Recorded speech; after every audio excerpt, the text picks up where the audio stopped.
Hey y'all, it's Dawn, and I'm so glad you're back. I've got another fun, budget-friendly DIY video for you today. This is another collab, and I'll tell you more about it in a minute.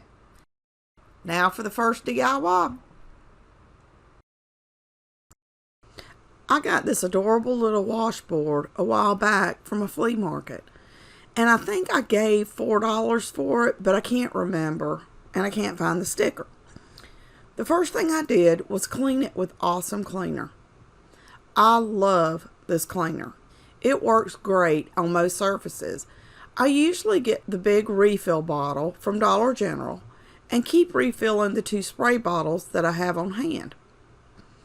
I didn't realize how filthy this washboard was until now. Just look at how disgusting it turned my paper towel. I continued cleaning it until the brown color wasn't so bad on my paper towel.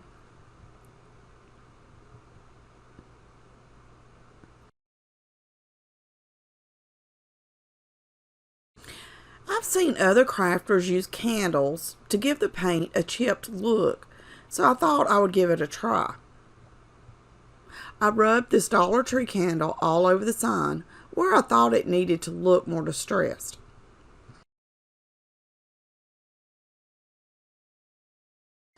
Next, I used my favorite color of paint, Waverly Plaster,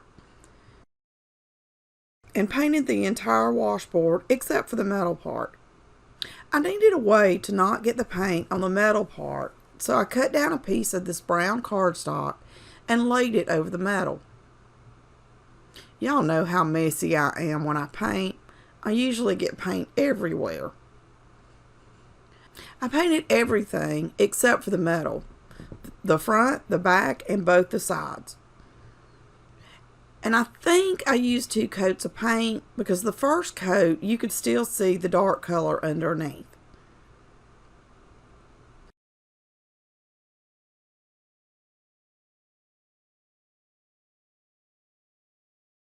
I used a Dollar Tree fingernail file to distress the washboard. I really couldn't tell if the wax had worked because after distressing, it looked like it would have if I would have just distressed it myself. I used the file and distressed the entire washboard until I was happy with the way it looked. If you don't like the distressed, weathered, rustic look, you could always skip this step. But the more distressed, the better for me.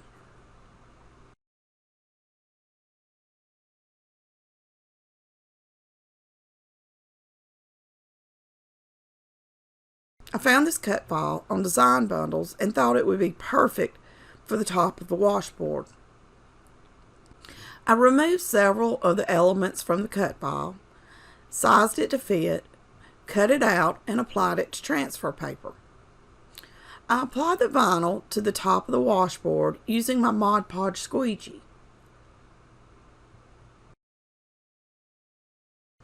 I then added a layer of Mod Podge to protect the vinyl.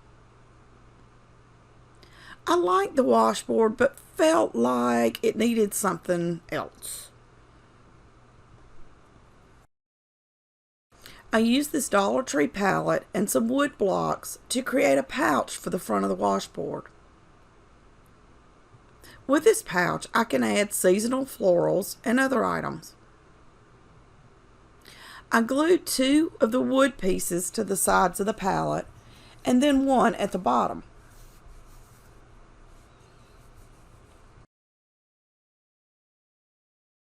I used this checkered burlap I got from Hobby Lobby to cover the pouch. I cut it a little larger than the pouch itself and used Mod Podge to attach it. Since my blocks didn't run the length of the palette, I had to figure out how to make it look like a box.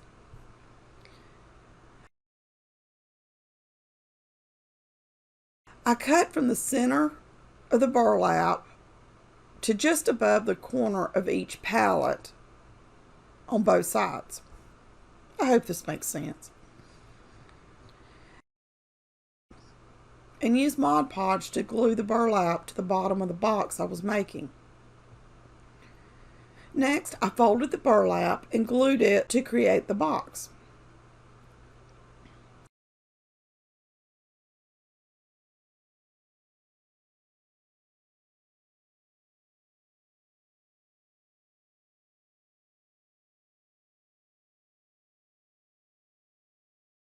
I trimmed all the excess burlap off and added more Mod Podge.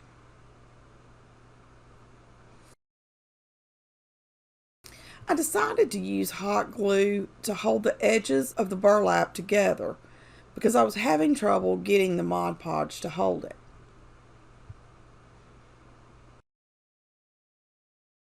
After everything had dried, I used this hard coat Mod Podge on the bottom of the box so I could make it more stable.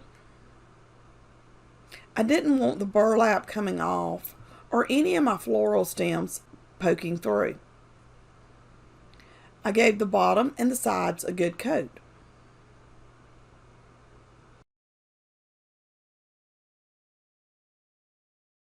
I added some lamb's ear and cotton stems to the little box. I think this little laundry room washboard sign turned out so stinking cute. Let me know in the comments what you think. Today I'm participating in the third Thursday Thrift Flip hosted by Tammy over at the Rusted Willow, and this month's co-host is Elizabeth from Southern G-More Gals.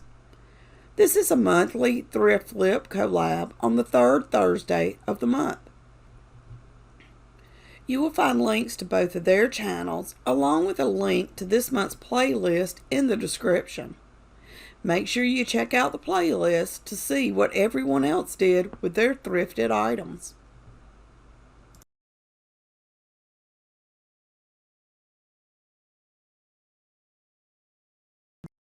This is a cute hanging basket I got at a yard sale a few weeks back.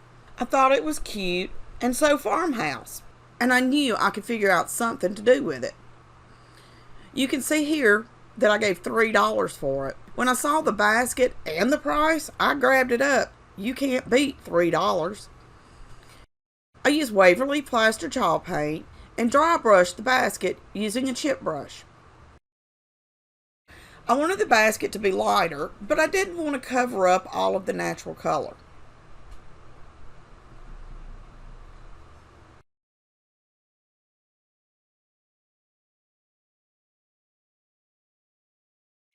I got this file in a fall bundle from Design Bundles. The files you get from Design Bundles come in all different formats.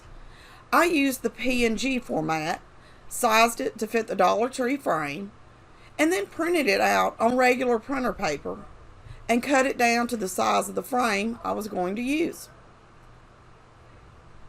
After taking the frame apart, I traced around the glass part and cut it out. I used my chip brush and plaster paint to distress the outside of the black frame. I placed my printout and the frame back together, but first removed the stand from the back of the frame, since I was going to be hanging it on the front of the basket. I didn't want to just glue the frame to the basket because I want to be able to change it out with the seasons. It took some trial and error to figure out how I wanted to do this, but I finally did figure it out. I used a picture wall hanger and a pair of pliers. I bent the hanger so it would slide behind the strips of the basket. This is what the hanger looked like when I finished bending it. I placed the hanger onto the basket and then glued a D-ring onto the back of the frame. And look at how stinking cute this hanging basket turned out. I did go back and dry brush the rope because I just didn't think it looked right with the dark brown rope. I can change out the florals in the basket and the picture in the frame for the different seasons and holidays. Let me know in the comments what you think about this adorable hanging basket.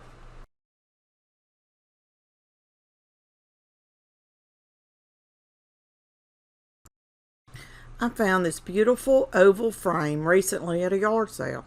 It cost me $1. I really love the fact that the metal on top was already distressed and rusted.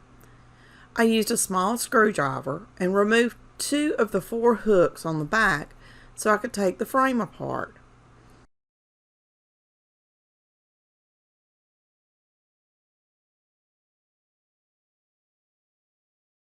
I cleaned the frame with Awesome Cleaner and a paper towel.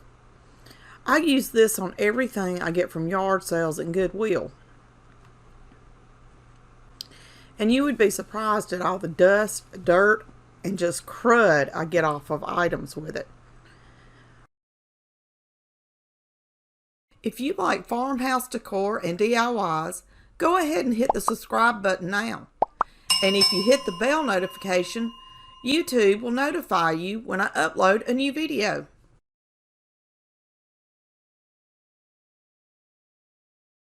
I used my heat gun to dry the frame because I didn't want to wait for it to dry.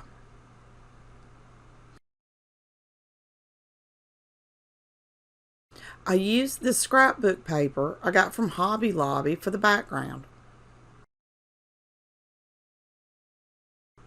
I used Mod Podge to attach it to the back of the frame.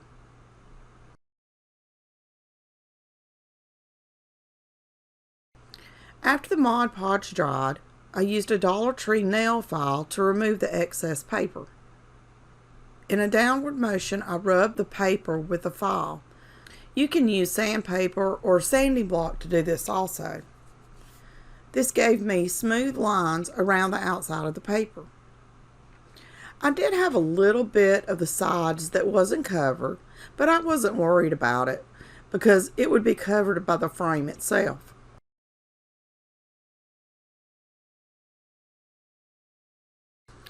I went ahead and added a layer of Mod Podge to the top of the paper because I didn't want the paper to rip when I applied the vinyl.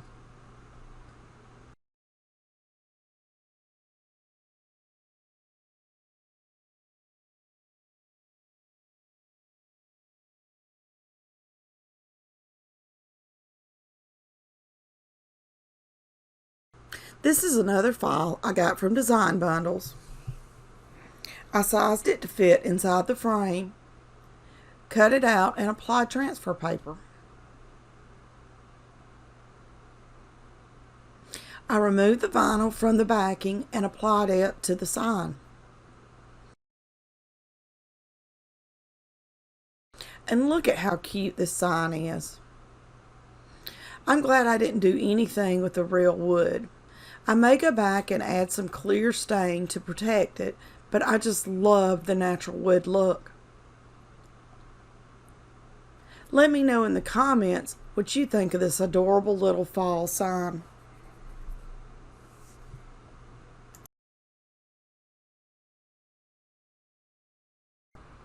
Don't forget to subscribe, and I will see y'all next time.